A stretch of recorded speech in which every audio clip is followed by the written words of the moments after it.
بسم اللہ الرحمن الرحیم۔ بہت شکریہ تمام دوستوں کی تشریف آوری کا۔ آج کی پریس کانفرنس کرنے کا مقصد کچھ اہم ایشوز کے اوپر بات کرنا ہے۔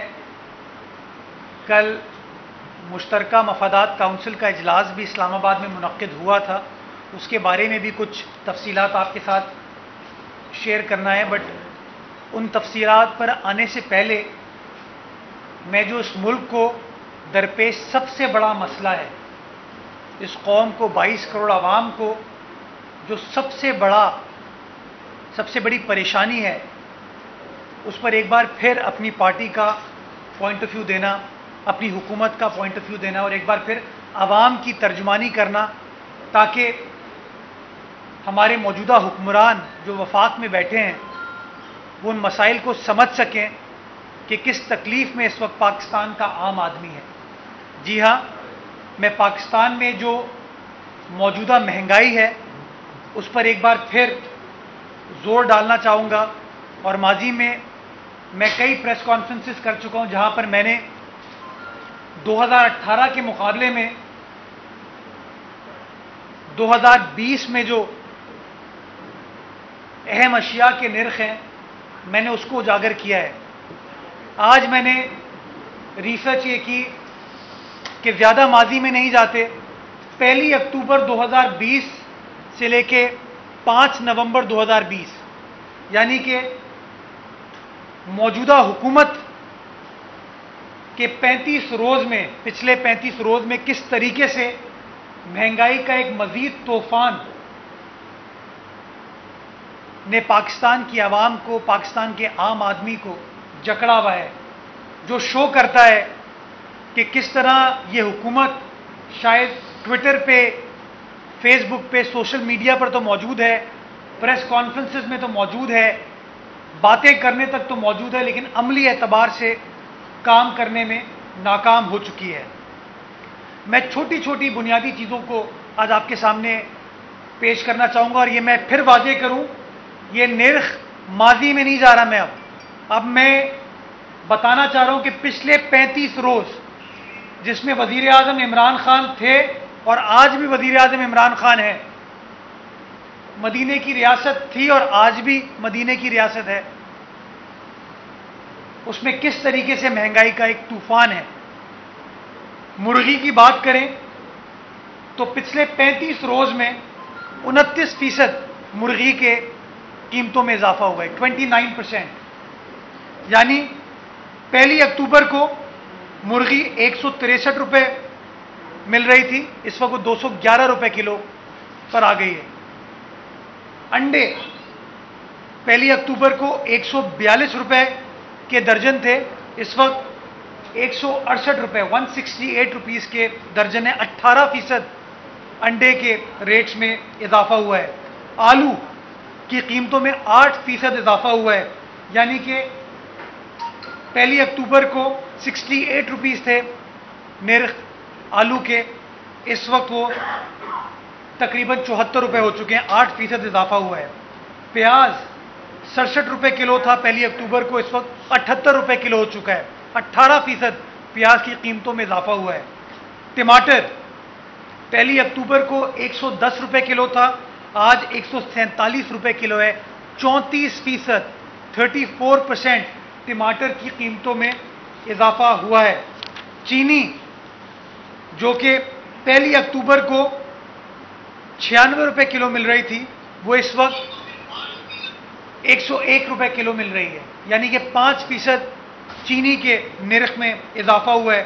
لہسن جو کہ 229 روپے کلو تھا، وہ اس وقت 237 روپے کلو ہو گیا ہے، 3% اس میں اضافہ ہوا ہے۔ غریب آدمی ماچس استعمال کرتا ہے، مجھے تو حیرت ہوتی ہے، ماچس کے نرخ میں پچھلے 35 روز میں 5% اضافہ ہوا ہے۔ اور آخر میں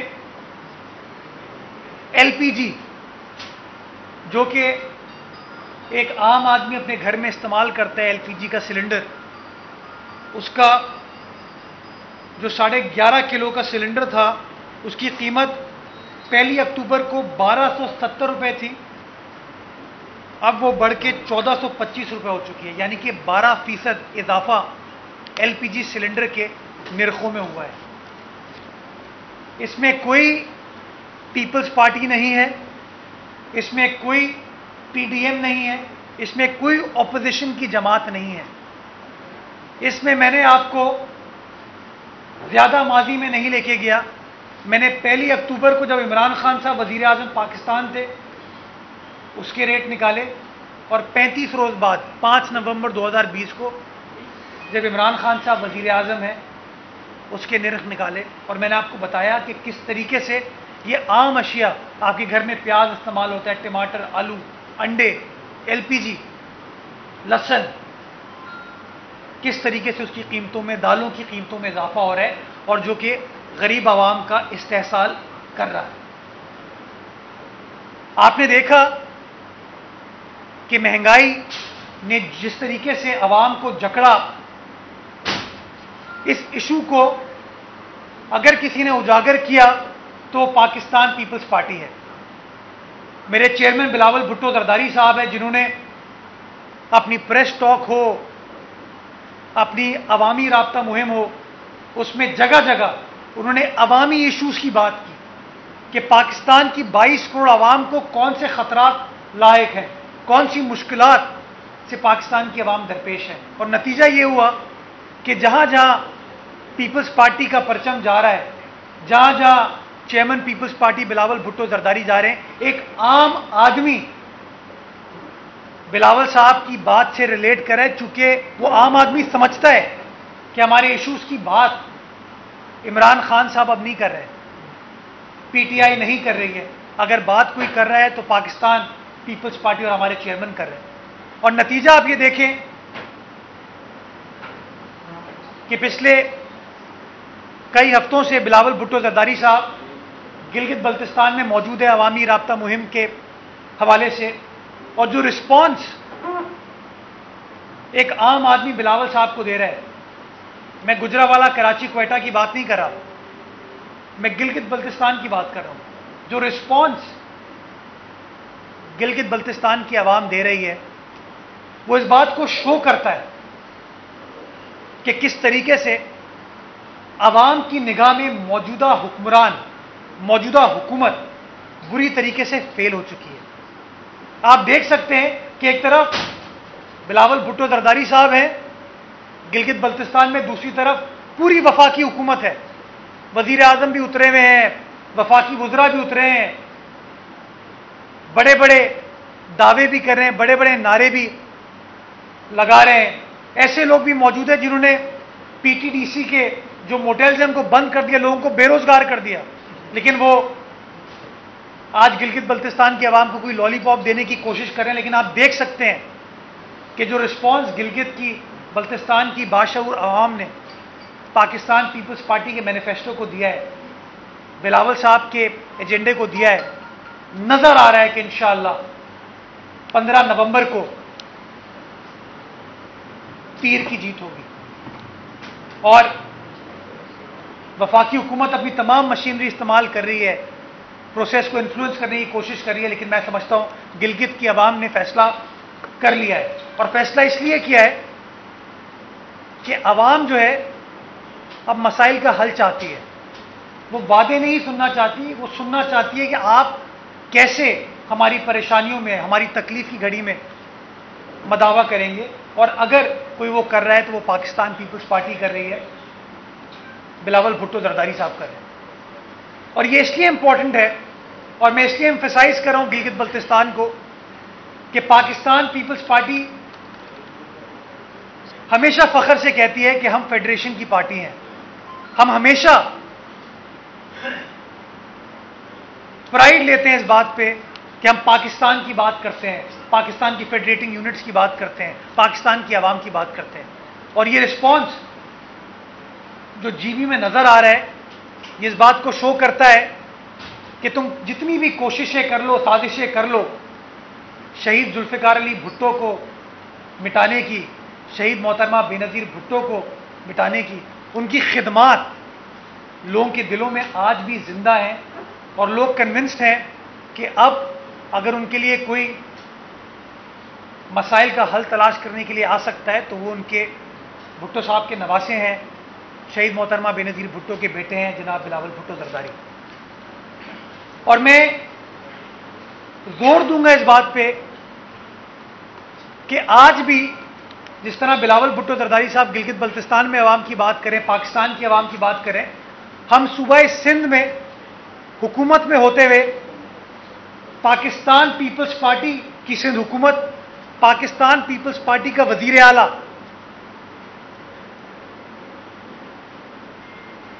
شہید بھٹو کے فلسفے کے مطابق اسی طریقے سے محنت کر رہے ہیں کہ پاکستان کے جو صوبوں کے حقوق ہیں وہ مل سکیں۔ اور اس لیے میں سمجھتا ہوں کل کا جو مشترکہ مفادات کونسل کا اجلاس تھا وہ بڑا اہم تھا۔ آپ کو پتہ ہے آئین پاکستان کہتا ہے کہ ہر 90 روز سی سی آئی کا اجلاس ہونا ہے، لیکن انفارچونیٹلی اتنے تواتر کے ساتھ اجلاس نہیں ہوتا، لیکن کل اجلاس ہوا جس میں ایک بہت بڑی ڈیولپمنٹ، میں سمجھتا ہوں ایک بڑی اچھی خبر ہے صوبوں کے لیے۔ سندھ حکومت نے، پاکستان پیپلز پارٹی کی سندھ حکومت نے، پاکستان پیپلز پارٹی کے وزیر اعلیٰ نے سی سی آئی کے سامنے ایک مقدمہ رکھا ونڈ فال لیوی کے حوالے سے۔ ونڈ فال لیوی ایک لیوی ہے جو کہ وفاقی حکومت پیٹرولیم پروڈکٹس پہ لگاتی ہے، جس کی مد میں اربوں روپے کا منافع یا اربوں روپے کی آمدنی وفاق کو 2012 سے مل رہی ہے۔ اوریجنل فیصلے کے مطابق اس شیئر میں صوبوں کا اور وفاق کا 50-50 شیئر تھا، لیکن انفارچونیٹلی یہ شیئر کبھی صوبوں کو مل نہیں پایا۔ پیپلز پارٹی کی سندھ حکومت نے سی سی آئی میں یہ مدعا رکھا، یہ ایشو رکھا کہ یہ جو ونڈ فال لیوی ہے پیٹرولیم پروڈکٹس پہ، اس کا 50% صوبوں کو ملنا چاہیے۔ اور مجھے خوشی ہوتی ہے کل ہماری درخواست پہ سی سی آئی نے اس بات کا فیصلہ کر لیا ہے کہ اب 50-50 یہ پیسے صوبوں کو ملیں گے۔ اس میں صرف صوبہ سندھ کا فائدہ نہیں ہے، سب سے بڑا فائدہ خیبر پختونخوا کی عوام کا ہوا ہے۔ اور یہ مقدمہ پیپلز پارٹی نے لڑا ہے، ہم وہاں اقتدار میں نہیں ہیں، پیپلز پارٹی کی حکومت خیبر پختونخوا میں نہیں ہے، لیکن چونکہ پیپلز پارٹی فیڈریشن کی بات کرتی ہے، صوبوں کی بات کرتی ہے، آئین کی سربلندی کی بات کرتی ہے، پیپلز پارٹی نے، ہمارے وزیر اعلیٰ نے وہ مقدمہ لڑا، کامیابی کے ساتھ لڑا۔ نتیجہ یہ ہوا کہ صوبہ سندھ کو بھی آمدنی میں اضافہ ہوگا اس مد میں، لیکن اصل اضافہ، اصل آمدنی، اصل بینیفٹ خیبر پختونخوا کی عوام کا ہوگا۔ اور میں سمجھتا ہوں یہی وہ خدمت ہے عوام کی جو کہ ہمیشہ سے فخر ہے پاکستان پیپلز پارٹی کا اور ہماری سیاست کا۔ اسی طرح وزیر اعلیٰ سندھ نے اوگرا کے اندر صوبائی نمائندگی کے اوپر زور دیا کل کے اجلاس میں، کہ جس طرح نیپرا کے اندر، ارسا کے اندر صوبوں کی نمائندگی ہوتی ہے، اس طرح اوگرا کے اندر بھی صوبوں کی نمائندگی ہونی چاہیے۔ بڑی حیرت انگیز بات یہ ہے کہ ماضی میں 19 لوگ ہیں جو کہ اوگرا میں نامنیٹ ہوئے ہیں، اور ان 19 لوگوں میں صرف 2 کا تعلق صوبہ سندھ سے تھا، صرف 2 کا۔ سندھ وہ صوبہ ہے جو کہ 70% گیس پروڈیوس کرتا ہے، صرف 2 نمائندے صوبہ سندھ کے ماضی میں، 3 خیبر پختونخوا کے اور 14 پنجاب کے رہے۔ اسی طرح 50% تیل خیبر پختونخوا پروڈیوس کرتا ہے، لیکن خیبر پختونخوا کے صرف 3 نمائندے رہے، اور بلوچستان کا تو کوئی نمائندہ اوگرا میں رہا نہیں۔ تو وزیر اعلیٰ سندھ نے اس بات پر زور دیا کل کے اجلاس میں کہ صوبوں کی نمائندگی ہونی چاہیے، اور یہ فیئر بات ہے کہ جو صوبہ 70% گیس پاکستان کی پروڈیوس کر رہا ہے اس کی نمائندگی وہاں پر ہو، جو صوبہ 50% آئل پروڈیوس کر رہا ہے اس کی نمائندگی اوگرا کے اندر ہو، اور بلوچستان کی بھی اس طریقے سے نمائندگی ہونی چاہیے۔ سارے مقدمے پاکستان پیپلز پارٹی کا وزیر اعلیٰ CCI میں لڑ رہا تھا۔ اسی طرح سندھ کے حوالے سے ایک اور بڑی اہم چیز جو پانی کے حوالے سے ہماری درخواست تھی کہ جو انڈس واٹر ایکارڈ ہے 1991 کا، اس کے تحت صوبہ سندھ کو اس کا ڈیو شیئر نہیں ملتا۔ 2017 سے یہ معاملہ مشترکہ مفادات کونسل میں پینڈنگ تھا، اور اٹارنی جنرل آف پاکستان کی سربراہی میں ایک کمیٹی بنی تھی، اور اس نے اس سال کے ابتدا میں اپنی رپورٹ CCI کو جمع کرا دی، جس میں اس نے تائید کیا، اس رپورٹ نے تائید کیا کہ سندھ گورنمنٹ کا موقف درست ہے کہ اس کو اس کا ڈیو شیئر نہیں مل رہا۔ ہم امید یہ کر رہے تھے کہ کل کے CCI کے اجلاس میں اس رپورٹ کو انڈورس کیا جائے، اس کو اپروو کیا جائے، تاکہ جو ہمارا قانونی حق ہے، آئینی حق ہے، وہ ہمیں مل سکے۔ لیکن انفارچونیٹلی کل ایک اور نئی کمیٹی تشکیل دے دی گئی تاکہ اس رپورٹ کو فردر چیک کیا جا سکے اور واپس اس کی فائنڈنگز آ سکے۔ میں ایک بار پھر اس بات پر زور دینا چاہوں گا کہ وزیر اعلیٰ سندھ نے، جو کہ اس کمیٹی کا حصہ تھے، وزیر اعلیٰ سندھ نے یہ مناسب سمجھا کہ میں اپنے صوبے کے حقوق کی جنگ لڑنے کے لیے اٹارنی جنرل کی سربراہی میں جو کمیٹی قائم ہوئی ہے اس کا حصہ بنوں۔ انہوں نے سندھ کے مقدمے کو لڑا، کامیابی کے ساتھ لڑا، اور آپ نے دیکھا کہ اٹارنی جنرل نے رپورٹ جو بنائی وہ صوبہ سندھ کے موقف کے عین مطابق تھی۔ میں زور دینا چاہوں گا کہ جلد از جلد اس رپورٹ کے اوپر عمل درآمد کا پروسیس سٹارٹ ہو، تاکہ ہمیں ہمارے حصے کا پانی مل سکے۔ یہ وہ تمام ایشوز تھے جس کے اوپر میں آپ تمام دوستوں کے اوپر بات کرنا چاہ رہا تھا۔ میں سرکولر ڈیٹ اور انرجی سیکٹر کے حوالے سے بھی کچھ تفصیلات ایک دو روز میں آپ کے ساتھ شیئر کروں گا، جو یہ بتائے گا، جو یہ شو کرے گا کس طریقے سے موجودہ حکومت اپنے من پسند افراد کو فیور دینے کے لیے عوام دشمن پالیسیز بنا رہی ہے، اور عوام کا استحصال ہو رہا ہے کراچی سے خیبر تک۔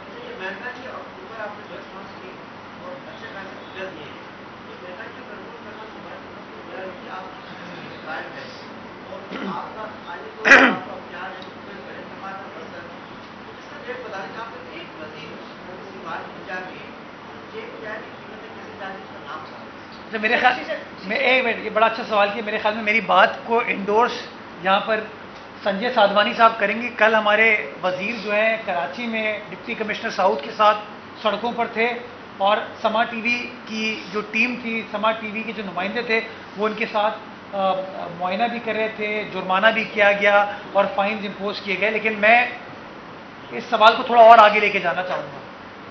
دیکھیے، آپ مجھے یہ کہیں کہ میں پرائز کو انفورس کراؤں، لیکن بجلی کے نرخوں میں آپ اضافہ کر رہے ہوں، گیس کے نرخوں میں آپ اضافہ کر رہے ہوں، مٹی کے تیل کے نرخوں میں آپ اضافہ کر رہے ہوں، LPG کے نرخوں میں آپ اضافہ کر رہے ہوں، چینی کو ایکسپورٹ کرنے کا آپ فیصلہ کر رہے ہوں، گندم کو ایکسپورٹ کرنے کا فیصلہ آپ کر رہے ہوں، اور پھر آپ کہیں کہ صوبائی حکومت جائے اور ان کی قیمتوں کو مینٹین کرے۔ اس لیے میں سمجھتا ہوں یہ جو ذمہ داری صوبائی حکومتوں پر اکیلے ڈال دی جاتی ہے، یہ تھوڑا سا کانسیپٹ کو سمجھنے کی ضرورت ہے۔ اگر آپ ڈیزل کے نرخ بڑھائیں گے تو اشیاء کے نرخوں میں خود بخود اضافہ ہوگا۔ اگر آپ مٹی کا تیل، گیس کے نرخوں میں اضافہ کریں گے تو خود بخود قیمتوں میں اضافہ ہوگا۔ اور میں سمجھتا ہوں پچھلے 2.25 سالوں میں گیس کی جتنی قیمتوں میں اضافہ کیا گیا ہے وہ انپریسیڈنٹڈ ہے۔ مٹی کے تیل کی قیمت میں جو اضافہ کیا گیا ہے وہ انپریسیڈنٹڈ ہے۔ جس طریقے سے چینی اور آٹے کا بحران، ادویات کا بحران اس حکومت نے کریٹ کیا ہے وہ انپریسیڈنٹڈ ہے۔ تو میں سمجھتا ہوں یہ سمجھنے کی ضرورت ہے آپ کو کہ وفاقی حکومت کس طریقے سے عوام دشمن پالیسیز بناتی ہے، اور آخر میں کہتے ہیں جی بوزدار صاحب آپ جائیں قیمتوں کو انفورس کریں، مراد علی شاہ صاحب آپ جائیں قیمتوں کو انفورس کریں۔ چلیں آپ ہمیں چھوڑ دیجئے، اسلام آباد میں قیمتیں کنٹرول میں ہیں؟ اسلام آباد تو ڈائریکٹ وزیر اعظم کے انڈر کام کر رہے ہیں۔ کیا وہاں پر کسی بازار میں قیمتیں کم ہے. ٹائیگر فورس کیا کر رہی ہے؟ میں سمجھتا ہوں یہ غلط پروپیگنڈا کرتے ہیں، یہ وفاقی حکومت کی غلط پالیسیز کی وجہ سے عوام کا بار بار استحصال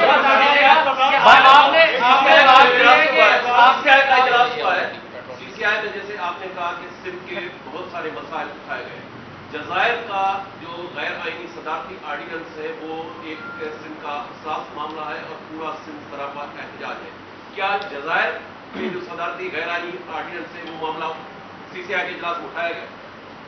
جزائر کا جو معاملہ ہے وہ CCI کا سبجیکٹ نہیں ہے. اگر CCI میں سبجیکٹ کو ڈسکس کیا جائے تو پھر تو ہم اپنے قانونی آئینی حق سے دستبردار ہو رہے ہیں. سندھ حکومت کا اصولی موقف ہے، آئینی موقف ہے، اخلاقی موقف ہے، قانونی موقف ہے کہ جزائر صوبہ سندھ کی ملکیت ہے، صوبہ سندھ کی عوام کی ملکیت ہے اور ایکسکلوزیو ملکیت ہے. وفاق کا اس سے کوئی لینا دینا نہیں ہے، CCI کا اس سے کوئی لینا دینا نہیں ہے. اس لیے CCI کے سبجیکٹ میں نہیں آتا، وہاں ڈسکس نہیں ہو سکتا. ہماری اسمبلی اس کے اوپر قرارداد موو کر چکی ہے، ہماری کابینہ اس کے اوپر قرارداد موو کر چکی ہے، اور ہم نے اپنے خیالات کو، اپنی ریزرویشنز کو، اپنے جذبات کو فیڈرل گورنمنٹ کے سامنے پیش کر دیا ہے. اور ہم پر امید ہیں انشاءاللہ کہ یہ جو غیر قانونی آرڈیننس ہے، 30 روز رہ گئے اس آرڈیننس کی مدت کو ختم ہونے میں، ویسے بھی اس کو وڈرا یہ لوگ کریں گے. یہ کر کے نہ آ رہا. یہ بتا دیں کہ کراچی واقعے سے متعلق جو آرمی چیف نے انکوائری کا حکم دیا تھا اس کی رپورٹ آ گئی ہے، اور یہ آپ چاہیں گے کہ یہ رپورٹ پبلک ہو، اور اس میں خاص طور پر جو ہوٹل میں جو واقعہ پیش آیا اس کا ذکر نہیں ہے، IG کو اغوا کرنے کے الفاظ اس میں شامل نہیں ہیں. تو کیا آپ اس رپورٹ سے مکمل طور پر اتفاق کرتے ہیں اور اس کو پبلک کرانے کا مطالبہ کرتے ہیں؟ اور دوسری بات، جو وزراء کی کمیٹی بنائی گئی ہے، کیا اس وزارتی کمیٹی کی رپورٹ کب تک سامنے لائی جائے گی؟ اور اس میں کیا وہ ہوٹل میں جو چھاپا پڑا تھا اور جو چادر و چار دیواری کا تقدس پامال کیا گیا تھا، کیا اس میں وہ نقطہ شامل ہوگا یا نہیں ہوگا؟ دیکھیے، سندھ حکومت کی جو وزراء کی کمیٹی تھی وہ 22 نومبر کو اس کا نوٹیفیکیشن آیا تھا، اور 30 روز کا ٹائم دیا گیا تھا وزراء کو اس کمیٹی کی رپورٹ کو فائنلائز. 22 اکتوبر کو 21 نومبر کو وہ ٹائم ختم ہو رہا ہے. انشاءاللہ 21 نومبر سے پہلے وہ رپورٹ آپ لوگوں کے ساتھ شیئر کر لی جائے گی. جو آپ نے سوال چادر اور چار دیواری کے حوالے سے کیا ہے وہ اس ٹرمز آف ریفرنس کے اندر شامل ہے، اور اس حوالے سے بھی آپ دیکھیں گے کہ رپورٹ کے اندر اس کے جو مندرجات ہیں اس کے اندر ان تمام چیزوں کو شیئر کیا جائے گا. جہاں تک جو رپورٹس بنتی ہیں وہ قانون کے مطابق بنتی ہیں، جو ان کے اصول ہیں ان کے مطابق بنتی ہیں. اگر قوانین کے اعتبار سے اس رپورٹ کو شیئر ہونا چاہیے تو شیئر ہونا چاہیے، میں اس کو سپورٹ کروں گا. جو سندھ حکومت کی رپورٹ ہے وہ جب سندھ حکومت کے سامنے پیش کر دی جائے گی تو چونکہ وزراء نے پہلے فیصلہ یہ کیا تھا کہ ان کیمرہ پروسیڈنگز ہوں گی، اس کی تفصیلات میڈیا کے ساتھ شیئر نہیں کی جائیں گی، اس لیے ان کی تفصیلات آپ کے ساتھ شیئر ابھی تک نہیں کی گئی ہیں. جب یہ انشاءاللہ رپورٹ فائنلائز ہو جاتی ہے اور حکومت کے ساتھ شیئر ہو جاتی ہے، حکومت فیصلہ کرے گی کیا یہ رپورٹ شیئر ہونی چاہیے نہیں ہونی چاہیے. سر، میرا سوال یہ ہے کہ آپ CCI کے اجلاس کی بات کر رہے ہیں کہ وہاں پہ آپ لیویز کی بات کو منانے کامیاب ہو گئے، لیکن وہاں پر اوگرا کے حوالے سے آپ ناکام ہوئے کہ اس نے وفاقی حکومت نے آپ کی بات نہیں مانی، اور اسی کے ساتھ آپ جو پانی کا مسئلہ ہے وہ بھی جو ہے وہ ڈیلے کر دیا گیا. آپ کی رپورٹ کو، اس کی جو وفاقی حکومت نے کمیٹی بنائی تھی اس رپورٹ کو بھی نہیں مانا گیا، اس پر اور کمیٹی بنائی گئی. تو یہ کون سی کامیابی آپ سمجھ رہے ہیں کہ آپ کی وفاقی حکومت نے کون سی بات مانی؟ سر، CCI سے متعلق میرا بھی سوال ہے کہ CCI کا اجلاس ایک تو ہوتا نہیں ہے، مشکل سے ہوا ہے، اس میں مردم شماری کے معاملے کے اوپر بھی کوئی بات ہوئی کہ جو سندھ کے تفصیلات ہیں اس سلسلے میں بھی کوئی بات؟ یہ دونوں بڑے آپ نے امپورٹنٹ سوال کیے. CCI میں وزیر اعلیٰ سندھ نے، پاکستان پیپلز پارٹی کے وزیر اعلیٰ سندھ نے تو سندھ کی عوام کا مقدمہ رکھا اور ونڈ فال لیوی پہ وہ مقدمہ جیتا، جو کہ مقدمہ صرف سندھ کا نہیں تھا، خیبر پختونخوا کا بھی تھا. لیکن CCI میں صوبہ سندھ کے دارالخلافہ کراچی سے الیکٹ ہوئے عمران خان صاحب بھی موجود ہیں، اور صوبہ سندھ کے ضلع بدین سے الیکٹ ہوئی فہمیدہ مرزا صاحبہ بھی موجود ہیں. سوال پوچھنا چاہیے کیا عمران خان صاحب نے سندھ کا مقدمہ لڑا؟ سوال پوچھنا چاہیے کیا فہمیدہ مرزا صاحبہ نے سندھ کا مقدمہ لڑا؟ میں تو آپ کو یہ بتا رہا ہوں کہ یہ کامیابی ہوئی اور اس طریقے سے مقدمہ لڑا گیا. سوال یہ ہے کہ باقی لوگ جو پی ٹی آئی کے ہیں یا جی ڈی اے کے ہیں, کیا انہوں نے سندھ کے حقوق کی جنگ, سندھ کے عوام کے حقوق کی, آئینی حقوق کی جنگ سی سی آئی کے سامنے لڑی نہیں لڑی؟ یہ سوال ضرور ان سے پوچھیے گا, اور جب منٹس آ جائیں گے اس میں چیک کیجیے گا کہ کیا کراچی سے الیکٹ ہوئے ہوئے وزیر اعظم عمران خان صاحب نے یا بدین سے الیکٹ ہوئی ہوئی ڈاکٹر فہمیدہ مرزا صاحبہ نے سندھ کی عوام کا مقدمہ لڑا کہ نہیں لڑا؟ میں تو آپ کو کہہ رہا ہوں کہ مقدمہ پیپلز پارٹی کے مراد علی شاہ نے لڑا, مقدمہ پیپلز پارٹی نے لڑا. کچھ فرنٹ میں مقدمہ جیتا, کچھ فرنٹس کے اوپر وفاقی حکومت اپنا ایجنڈا منوا نہیں پائی. انہوں نے یہ نہیں کہا کہ سندھ کا جو پوائنٹ آف ویو ہے اوگرا کے حوالے سے یا پانی کے حوالے سے وہ غلط ہے. فیڈرل گورنمنٹ بیک فٹ پہ گئی, تو مقدمہ مراد علی شاہ نے لڑا, پیپلز پارٹی نے لڑائی. یہ کامیابی ہے پاکستان پیپلز پارٹی کی. اب آج مردم شماری پہ پاکستان پیپلز پارٹی کا اصولی موقف 2017 سے آج تک یہ رہا ہے کہ مردم شماری پر ہمارے سخت تحفظات ہیں, اور یہ تحفظات میں سمجھتا ہوں بڑے لوگوں نے ایکو کیے ہیں. کل کے سی سی آئی کے اجلاس میں ایک بار پھر پیپلز پارٹی کے وزیر اعلیٰ نے بھرپور انداز سے اپنے خدشات, اپنے ریزرویشن سی سی آئی کے فگرز کے اوپر وفاقی حکومت کے سامنے, سی سی آئی کے سامنے پیش کیے, اور وزیر اعظم نے یہ بتایا کہ وفاقی وزیر علی زیدی صاحب کی سربراہی میں وفاقی حکومت نے کوئی نئی کمیٹی تشکیل دی ہے ان ریزرویشنز کو دیکھنے کے لیے. وزیر اعلیٰ سندھ نے اس کے جواب میں یہ گزارش کی کہ اس کمیٹی کو یہ ٹاسک دیا جائے کہ صوبوں سے بات کرے, ان آئسولیشن فیصلہ نہ کرے, صوبوں سے بات کر کے, صوبائی حکومتوں سے بات کر کے ہمارا موقف لے کے اپنی رپورٹ کو فائنلائز کر کے پھر سی سی آئی کے سامنے پیش کی جائے. تو ہمارا کل بھی یہ موقف تھا اور آج بھی یہ موقف ہے کہ سینسس جس طریقے سے ہونے چاہیے تھے نہیں ہوئے, سندھ کی پاپولیشن کو جس طریقے سے ریفلیکٹ ہونا چاہیے تھا اس طریقے سے نہیں ہوا, کراچی کی جس طریقے سے پاپولیشن کو ریفلیکٹ کرنا چاہیے تھا اس طریقے سے ریفلیکٹ نہیں کیا گیا, اور تمام چیزوں کو وزیر اعلیٰ سندھ نے سی سی آئی کے سامنے پیش کیا. سر یہ کرونا کی صورتحال میں بتائیے گا, وفاق کی کوئی مشاورت ہوئی ہے, سنا ہے دوبارہ کوئی لاک ڈاؤن ہونے جا رہا ہے یا تعلیمی اداروں کے حوالے سے کوئی پالیسی بنی ہے؟ سر اسی میں شامل کر لیں. تاثر یہ ہے کہ سندھ حکومت این سی او سی کے فیصلوں کو صحیح طریقے سے امپلیمنٹ نہیں کرواتی, وہ اپنی مرضی کرتی ہے. کون سا فیصلہ ذرا بتائیے؟ مطلب رات 10 بجے دکانیں بند ہو جائیں, لوگ ماسک میں جرمانہ کریں, اور ایسی چیزیں جو ہیں ان پہ صحیح طریقے چلے ایسا کرتے ہیں, میں کل آیا ہوں اسلام آباد سے, مجھے تو وہاں پر بھی کوئی ایس او پی کے اوپر عمل درآمد ہوتے ہوئے نظر نہیں آ رہا تھا. دیکھیے تھوڑا قومی المیہ ہے ہمارا یہ.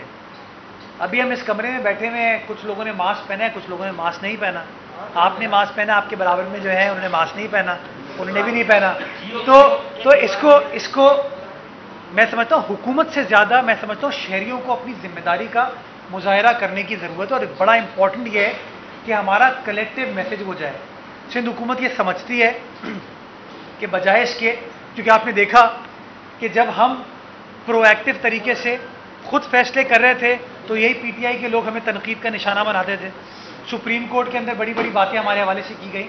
تو فیصلہ یہ کیا ہم نے کہ ہم اپنے پوائنٹ آف ویو کو وفاق کے سامنے رکھیں گے, لیکن جو وفاق فیصلہ کرے گا, این سی او سی جو فیصلہ کرے گا, اس فیصلے کو ہم عمل درآمد کرائیں گے.